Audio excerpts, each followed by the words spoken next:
Hello बच्चों, class 9 बेटा आप लोगों का forces and laws of motion वाला जो चैप्टर चल रहा है ना, उसका एक बढ़िया सा टॉपिक है इम्पल्स। ठीक है, तो सेकंड लॉ ऑफ मोशन तक हम डिस्कस कर चुके थे। आज हम डिस्कस करेंगे इम्पल्स।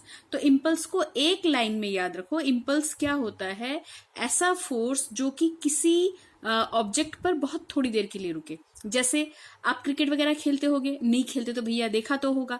ठीक है, अब बॉल जो स्ट्राइक की जाती है, बॉलर जो बॉल फेंकता है, उसमें बैट्समैन क्या करता है? उसको हिट करता है। हिट करता है तो वो जो बॉल पे जो हिट हुआ, यानी कि बैट के द्वारा बॉल पे जो चोट लगी, फोर्स लगा, वो बहुत देर के लिए था क्या? नहीं, बहुत कम टाइम के लिए था, है ना। उसी में लग गया चौका छक्का, है ना। ओके, अच्छा, आपको कोई कील ठोकनी है दीवार में, ठीक है, तो आप कील पे हैमर को चिपका के रखोगे? नहीं, ऐसा नहीं है ना। आप क्या करोगे? आप फोर्स लगाओगे, लेकिन कितने टाइम के लिए? शॉर्ट टाइम के लिए, ठक ठक ठक ठक करके। राइट, समझ में आ रही है? हाँ, वही इम्पल्स है बाबा, वही इम्पल्स है। अब इसमें फिजिक्स, ये सारा सारा फिजिक्स है। अब मैथमेटिकल डेरिवेशन डाल देंगे। ओके, तो देखो आ जाओ पढ़ते हैं। When a force act on a body for small interval of time it produces a change in momentum. हाँ, अब यहाँ पे मैथमेटिकल फॉर्म आ गया कि भैया जब फोर्स बहुत शॉर्ट इंटरवल के लिए किसी ऑब्जेक्ट पे एक्ट करता है, किसी बॉडी पे एक्ट करता है, तो उसके मोमेंटम में चेंज आता है। ठीक है, कैसे आता है वो भी बताऊंगी, लेकिन ये याद रखो कि मोमेंटम में क्या आएगा? चेंज आएगा। इसी अफेक्ट को हम क्या बोलते हैं? इम्पल्स बोलते हैं। ठीक है, ओके, आ जाओ करते हैं। अब देखो, एक्सेलरेशन को हमने पढ़ा हुआ है। Acceleration is equal to v minus u upon t, है ना, ऐसे पढ़ा हुआ है ना। और कल हमने सेकंड लॉ ऑफ मोशन पढ़ा था। Right, second law of motion में हमने क्या बोला था कि F इज इक्वल टू क्या होता है? m इंटू ए लिखा जा सकता है। यानी मैं लिख सकती हूँ m, और a की जगह पे इसको कर दो इक्वेशन फर्स्ट, इसको कर दो इक्वेशन सेकंड। a की जगह पे क्या आएगा? v minus u upon T. बोलो, बात समझ में आ रही है? यानी कि ये मेरे पास अगर m मल्टीप्लाई हो जाएगा तो mv माइनस mu अपॉन में क्या आ गया? t। बोलो, सही समझ में आ रहा है? ठीक है, F is equal to m अंदर चला गया, m v minus m u upon t. अब ये t अगर इधर चला जाए, F into t is equal to m v minus m u. अरे यही तो चेंज इन मोमेंटम है, यही तो चेंज इन मोमेंटम है। जिन बच्चों को समझ में नहीं आया वो कल वाला वीडियो देख लेना। Final momentum minus initial momentum, this is the change in momentum, small change in momentum.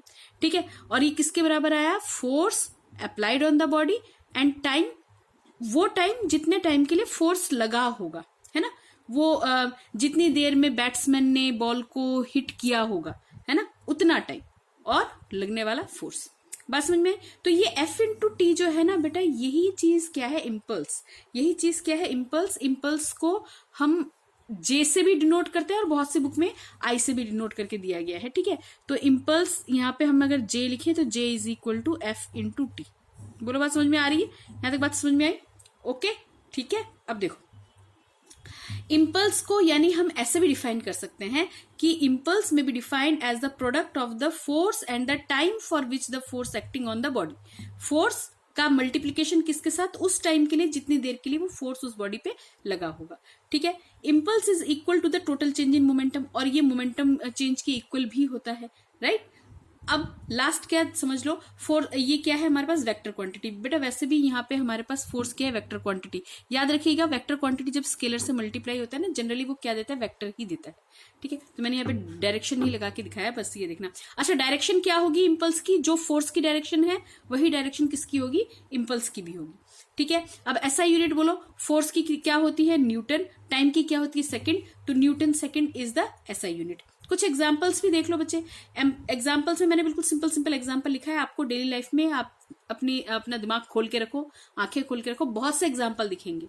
मतलब जहां भी देखोगे वहां आपको फिजिक्स दिख जाएगा बाबा। आ जाओ देखिए, स्ट्राइकिंग नेल बाय हैमर।